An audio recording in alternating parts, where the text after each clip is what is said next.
happiness. We are obsessed with happy. Only from McDonald's. The happiest place on earth? How to be happy is a puzzle as old as time. So let's cut to the chase. You clicked on this video because you're a smart person. You're an intellectual that cares about things like numbers and math. And so I wanted to share with you something I found this week, 3 equations that sum up decades worth of research on the topic of happiness. I found this in an article that I'll link below, and it inspired me to add one of my own. So 4 equations for how to build a happy life. I hope you're excited. All right, so let's get into it. So the first one is your subjective well-being is equal to your genetics plus your circumstances plus your habits. So to break this all down, our genes, which affect our brain chemistry, researchers say account for roughly 50% of our reported happiness levels. And unfortunately, our genetics are something we cannot change. Then we have our circumstances. These are things where we sometimes can influence them a little bit, but are still largely beyond our control. These account for another small percentage of our total reported happiness levels. But the good news is there's lots of research out there that says our circumstances don't actually influence our long-term happiness as much as we think. And then we have our habits. This is everything that we ourselves can control. And so the real power of this equation is that it says that happiness is partially under our control. Even with the worst genetics and the worst possible circumstances, there is a substantial slice of our reported happiness that is influenced by the things that we do and the ways that we think. And so therefore, what is this part that we can control? And that's the second equation. So for this, Arthur Brooks, the author of this article, took all of his research as a professor and tried to smash it all into one equation. And that equation is this. He says that our habits are equal to our faith, our family, our friends, and our work. And so to unpack that a little bit, faith is how we find meaning and purpose, whether religiously or secularly. It's just a framework for us to understand and ponder these bigger philosophical questions in life. And then you have our family and friends who provide us with love, belonging, and hopefully pretty often a sense of fun. And then we have work to give us a sense of purpose, of accomplishment, and serving other people. So that's the second equation. Now on to the third one. Satisfaction equals what you have divided by what you want. This is also echoed by author and former Google executive Mo Gaudat in his book, Solve for Happy. What is happiness? Most people don't even know. What is the thing they've been searching for? And there could be a million ways you can describe happiness.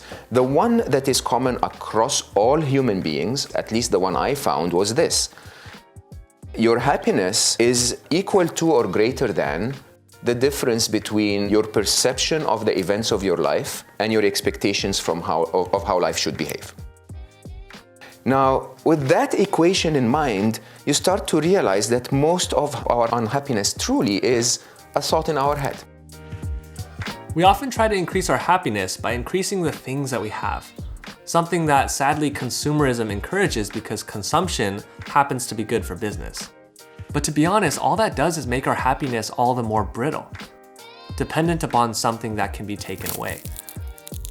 Our happiness grows much larger from reducing our wants than by acquiring more. And so the alternative we have is to learn to be happier with less.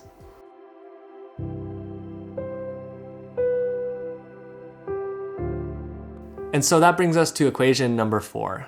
And now this one is sort of a reframing or an implementation of the other ones. But I wanted to add this one because it is one that has made the biggest difference for me by far in my own life. Peace is equal to accepting what is over seeking to control what we cannot change.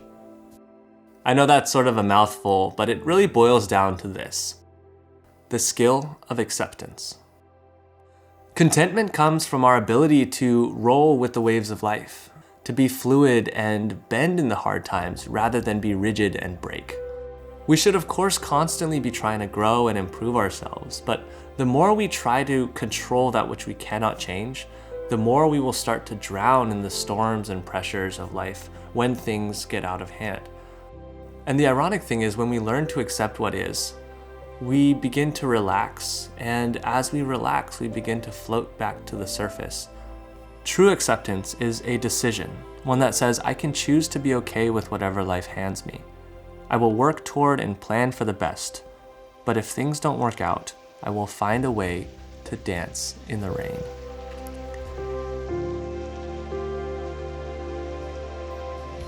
This singular skill is one I consider to be the ultimate superpower that has gotten me through so much. If you're going through something, I'd highly recommend you trying it on for size to see if it fits. It is a very, very powerful concept.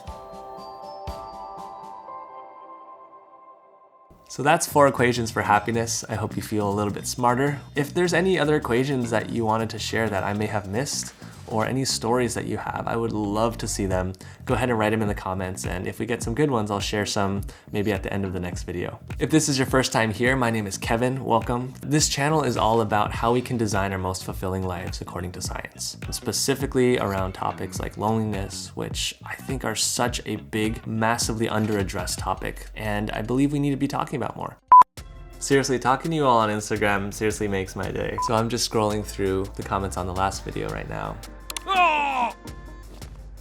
People Pam, the moment when you hugged the camera, I hugged my laptop. That is the coolest thing ever. Please keep doing that.